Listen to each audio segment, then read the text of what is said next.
ಗುರುಗಳು ಕೂತ್ಕೊಳ್ಳಿ ಸ್ವಲ್ಪ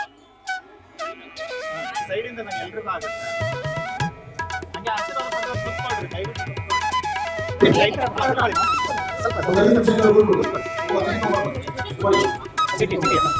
ಗುರುರಾಘವೇಂದ್ರ ಗುರುರಾಘವೇಂದ್ರ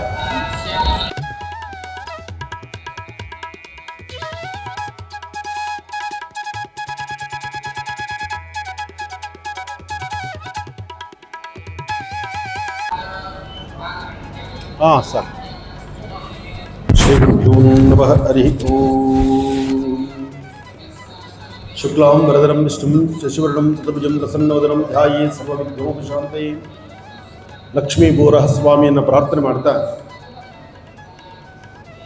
ಇವತ್ತು ಭಾಳ ವಿಶೇಷವಾಗಿರ್ತಕ್ಕಂತಹ ದಿನ. ನಮ್ಮಲ್ಲಿ ಪ್ರತಿನಿತ್ಯವೂ ಜಾತ್ರೆ, ಜನ್ಮೋತ್ಸವ, ರಥೋತ್ಸವ ಕಾಲಗಳೇ. ಅಂಥದ್ರಲ್ಲೂ ಇವತ್ತು ಒಂದು ವಿಶೇಷ ಅಂತ ಹೇಳ್ತೇನೆ. ಯಾಕೆಂದರೆ ಇನ್ನು ಶ್ರಾವಣ ಮಾಸದ ಶುಕ್ಲ ಪಕ್ಷದ ನಾಗರ ಪಂಚಮಿ ಎಂದು ದೇವರ ಪ್ರತಿಷ್ಠಾಪನೆ ಆದಂಥ ದಿನ.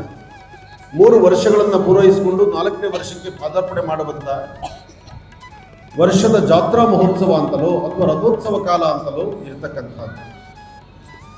ಇಂತಹ ಕಾಲದಲ್ಲಿ ಪ್ರತಿನಿತ್ಯದ ನನ್ನ ಕಾರ್ಯಕ್ರಮವನ್ನು ತಾವೆಲ್ಲರೂ ವೀಕ್ಷಣೆ ಮಾಡ್ತಾ ಇರ್ತೀರಿ, ಕಾರ್ಯಕ್ರಮಗಳನ್ನು ನೋಡ್ತಿರ್ತೀರಿ.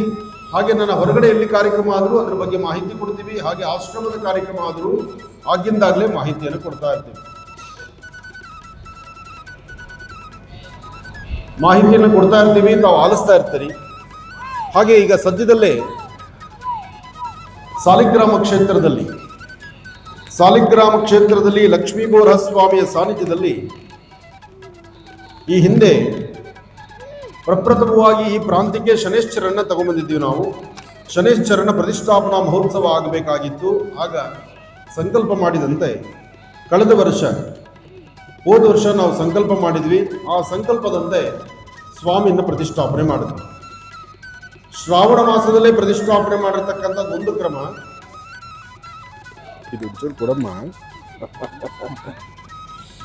ಶ್ರಾವಣ ಮಾಸದಲ್ಲಿ ಪ್ರತಿಷ್ಠಾಪನೆ ಮಾಡಿದ್ದು ಒಂದು ಕ್ರಮ.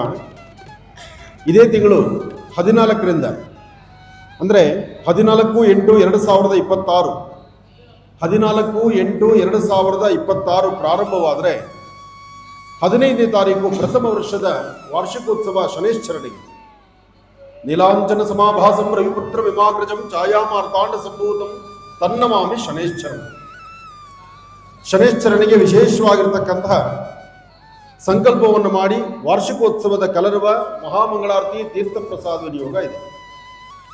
ಹಾಗೆ 14 ಪ್ರಾರಂಭವಾಗುವಂಥ ಕಾರ್ಯಕ್ರಮ 14, 15, 16 ಮತ್ತು 17, 18, 19 ಆಶ್ರಮದಲ್ಲಿ ನಡೆಯುವಂಥ ಕಾರ್ಯಕ್ರಮ. 14, 15 ಇದು ಶನೇಶ್ವರನಿಗೆ ಸಂಬಂಧಪಟ್ಟ ಹಾಗೆ. ಇನ್ನು 16ನೇ ತಾರೀಕು 17ನೇ ತಾರೀಕು 17 ಬಹಳ ವಿಶೇಷವಾಗಿರ್ತಕ್ಕಂಥ ದಿನ. ಹಾಗೆ ಒಂದು ಅದ್ಭುತವಾದಂಥ ಕಾರ್ಯಕ್ರಮ ಇರ್ತಕ್ಕಂಥದ್ದು. ಪ್ರತಿ ವರ್ಷದಂತೆ ನಾಗರ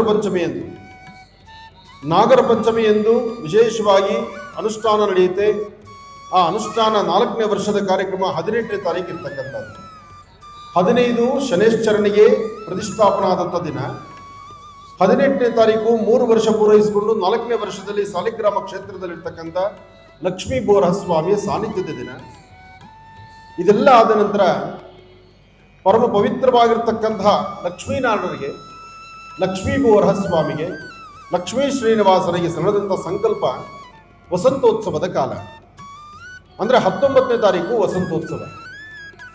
ಇದೆಲ್ಲವನ್ನು ಸಹಿತ ತಮ್ಮೊಂದಿಗೆ ಹಂಚಿಕೊಂಡು ತಾವು ಈ ಅದ್ಭುತವಾದ ಕಾರ್ಯಕ್ರಮಗಳಿಗೆ ತಾವೆಲ್ಲರೂ ಆಹ್ವಾನಿತರೆ. ತಾವೆಲ್ಲರೂ ಈ ಆಶ್ರಮದ ಕಾರ್ಯಕ್ರಮಗಳಿಗೆ ತಮ್ಮೆಲ್ಲರಿಗೂ ಆಹ್ವಾನಿಸ್ತಾ ಇದ್ದೇನೆ. ಮತ್ತೊಮ್ಮೆ ಹೇಳ್ತಿದ್ದೀನಿ, 15ನೇ ತಾರೀಕು ಶನೈಶ್ಚರ ಪ್ರತಿಷ್ಠಾಪನಾ ಕಾಲ, ಅಂದರೆ ಪ್ರತಿಷ್ಠಾಪನೆ ಆಗಿ 1 ವರ್ಷ ಪೂರೈಸಿಕೊಳ್ಳುತ್ತೆ, ವಾರ್ಷಿಕೋತ್ಸವ. 18ನೇ ತಾರೀಕು ಲಕ್ಷ್ಮೀ ಗೋರಹಸ್ವಾಮಿಯ 3 ವರ್ಷಗಳ 100 ವಸಂತ ತುಂಬಿ 4ನೇ ವರ್ಷದ ಕಾರ್ಯಕ್ರಮ. 19ನೇ ತಾರೀಕು ವಸಂತೋತ್ಸವ ಕಾರ್ಯಕ್ರಮ. ಇದರಲ್ಲಿ ತಮಗೆ ಯಾವುದು ಅನುಕೂಲ ಆಗುತ್ತೆ, ತಾವು ಹೇಗೆ ಸೇವೆಗೆ ಬರ್ಬೋದು, ಅದನ್ನು ಸಾಧ್ಯವಾದಷ್ಟು ಈ ಸೇವೆಗಳಿಗೆ ಬಂದು ದೇವರನ್ನ ಪ್ರಾರ್ಥನೆ ಮಾಡಿ. ಇದೆಲ್ಲವನ್ನು ಸಹಿತ ಈಗ ಎಲೆಕ್ಟ್ರಾನಿಕ್ ಮೀಡಿಯಾ ಜೊತೆಗೆ ಮೊಬೈಲ್ ಎಂಬತಕ್ಕಂಥ ಸಾಮ್ರಾಜ್ಯ, ಎಲ್ಲವೂ ಅಂಗೈಯಲ್ಲಿರ್ತಕ್ಕಂಥ ಮೊಬೈಲಲ್ಲೇ ವಿಚಾರಗಳು ಗೊತ್ತಾಗೋದ್ರಿಂದ ನಮ್ಮ ಮಹೇಶ್ ಅವರ ಒಂದು ಯೂಟ್ಯೂಬ್ ಚಾನಲ್ನಲ್ಲಿ ಮಹಿ ಮೋಟಿವೇಶನ್ ಅಂತ, ಮಹಿ ಮೋಟಿವೇಶನ್ ಚೆನ್ನಾಗಿದೆ. ಅಂದರೆ ಯಾವ ಥರ ಮೋಟಿವೇಟ್ ಮಾಡ್ತೀರಿ ಅದು ಬಹಳ ಮುಖ್ಯ. ಇವತ್ತಿನ ಸಮಾಜಕ್ಕೆ ಬೇಕಾಗುವಂಥ ರೀತಿ ವಿಚಾರಗಳನ್ನು ಮುಟ್ಟಿಸಿ ಅಂಗೈಯಲ್ಲೇ ಸಾಮ್ರಾಜ್ಯ ಅಂದುಕೊಂಡಿರ್ತಕ್ಕಂಥ ಈ ಮೊಬೈಲಲ್ಲಿ ಧರ್ಮ, ಸಂಸ್ಕೃತಿ, ಸಂಪ್ರದಾಯಬದ್ಧವಾದಂಥ ದೇವಾಲಯಗಳನ್ನು, ಗುರು ರಾಘವೇಂದ್ರ ಸ್ವಾಮಿಗಳ ಚರಿತ್ರೆಯನ್ನ, ಹಾಗೆ ಇಂತಹ ಪುಣ್ಯಕ್ಷೇತ್ರಗಳನ್ನು, ವಿಶ್ವಮಾತೆ ಗೋಮಾತೆಯನ್ನ, ಇದೆಲ್ಲವನ್ನು ತೋರಿಸುವಂಥ ಈ ಒಂದು ಮಹಿ ಮೋಟಿವೇಶನ್ ಅದ್ಭುತವಾದಂತಹ ಒಂದು ಯೂಟ್ಯೂಬ್ ಚಾನಲ್ ನಡೀತಿರೋದ್ರಿಂದ ನಮಗೂ ಸಂತೋಷ. ಇವತ್ತು ನಮ್ಮ ಮಹರ್ಷಿ ಮಂದಿರಕ್ಕೆ ಬಂದಿದ್ದೀರಿ. ತಮಗೂ ತಮ್ಮ ವಾಹಿನಿ ಅಂದರೆ ತಮ್ಮ ಒಂದು ಮೋಟಿವೇಶನ್ ಈ ವಿಶೇಷವಾಗಿರ್ತಕ್ಕಂಥ ವಾಹಿನಿಯಲ್ಲಿ ಕೆಲಸ ಮಾಡ್ತಕ್ಕಂಥ ನಿಮ್ಮೆಲ್ಲ ಅಣ್ಣ ತಮ್ಮಂದಿರಿಗೂ, ಹಾಗೆ ನಿಮ್ಮ ಚಾನಲಲ್ಲಿ ನೋಡ್ತಿರ್ತಕ್ಕಂತಹ ಎಲ್ಲರಿಗೂ ಶುಭವಾಗಲಿ, ಒಳ್ಳೆಯದಾಗಲಿ. ಪ್ರತ್ಯೇಕವಾಗಿ ನಿಮಗೂ ಸಹಿತ ನಮ್ಮ ಆಶ್ರಮದಲ್ಲಿ ನಡೀತಕ್ಕಂಥ ಕಾರ್ಯಕ್ರಮಗಳಿಗೆ ತಮ್ಮನ್ನು ಆಹ್ವಾನಿಸ್ತಾ ಇದ್ದೇನೆ. ನಿಮ್ಮ ಮುಖಾಂತರ ನಿಮ್ಮ ಈ ಒಂದು ಯೂಟ್ಯೂಬ್ ಚಾನಲ್ ನೋಡತಕ್ಕಂತಹ ಎಲ್ಲರಿಗೂ ಆಹ್ವಾನಿಸ್ತಾ ಇದ್ದೇನೆ.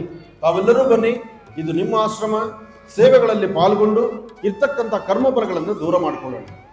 ಹಾಗೆ ಈ ಒಂದು ಅದ್ಭುತವಾದಂಥ ಕಾಲದಲ್ಲಿ ಸೇವೆಗಳನ್ನು ನಿಮ್ಮ ಕೈಲಾದಷ್ಟು, ನಿಮಗೆ ಶಕ್ತಿ ಇದ್ದಷ್ಟು ಹೀಗೆ ಮಾಡಿ ಅಂತ ನಾನು ಯಾವತ್ತೂ ಹೇಳೋದಿಲ್ಲ.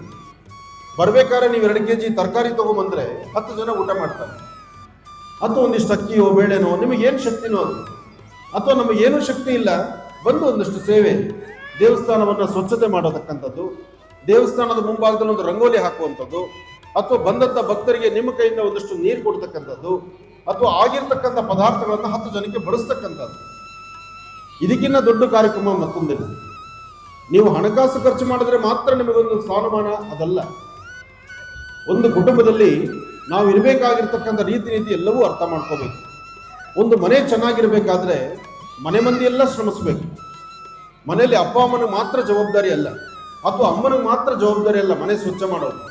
ಮನೆ ಸ್ವಚ್ಛ ಮಾಡೋದು ಮನೆ ಮಂದಿ ಎಲ್ಲರೂ ಸೇರ್ಕೋಬೇಕು, ಆಗಲೇ ಹೆಚ್ಚಿನ ಕಾಯಕ ಶುದ್ಧಿ ಆಗುತ್ತೆ. ಹಾಗಾಗಿ ಇದೊಂದು ಆಶ್ರಮ ಅಂತಲೋ ಅಥವಾ ಒಂದು ದೇವಾಲಯ ಅಂತನೋ, ಅಥವಾ ಇದು ನಾವೊಂದು ಬಂದಾಗ ನಮಗೇನೋ ಒಂದು ಪುಣ್ಯಕ್ಷೇತ್ರವಾಗಿದೆ ಅಂತ ತಿಳಿದು ಬರ್ತಕ್ಕಂಥದ್ದು ಇಷ್ಟೇ ಅಲ್ಲದಿರ, ಇದು ನಿಮ್ಮ ಸ್ಥಳ, ನಿಮ್ಮ ಆಶ್ರಮ. ತಾವು ಬಂದಾಗ ಇಲ್ಲಿರುವಂಥ ಲಕ್ಷ್ಮೀ ಗೋರಹಸ್ವಾಮಿಯ ಸಾಲಿಗ್ರಾಮ ಕ್ಷೇತ್ರದಲ್ಲಿ ನಿಮ್ಮ ಯಥಾಶಕ್ತಿ, ನಿಮಗೆ ಏನು ಶಕ್ತಿ ಅನಿಸುತ್ತೆ ಆ ಸೇವೆಯನ್ನು ಮಾಡಿ. ಒಳ್ಳೆಯದಾಗಲಿ, ಶುಭವಾಗಲಿ. ನನಗೆ ಖುಷಿ ಆಯ್ತು ಅಂದ್ರೆ ಗುರುಗಳು ಬಂದ ತಕ್ಷಣ ಮೊದಲು ಕೇಳಿದ್ದು ಎಲ್ರಿಗೂ ಕೂಡ ಊಟ ಆಯ್ತಾ ಅಂತ, ಪ್ರಸಾದ ತಗೊಂಡ್ರ ಅಂತ ಕೇಳಿದ್ದು. ಯಾಕಂತ ಅಂದ್ರೆ ತಾಯಿಯ ಮನಸ್ಸು ಯಾರಿಗಿರುತ್ತೋ ಅವ್ರು ಮಾತ್ರ ಇದನ್ನ ಕೇಳಕ್ ಸಾಧ್ಯ.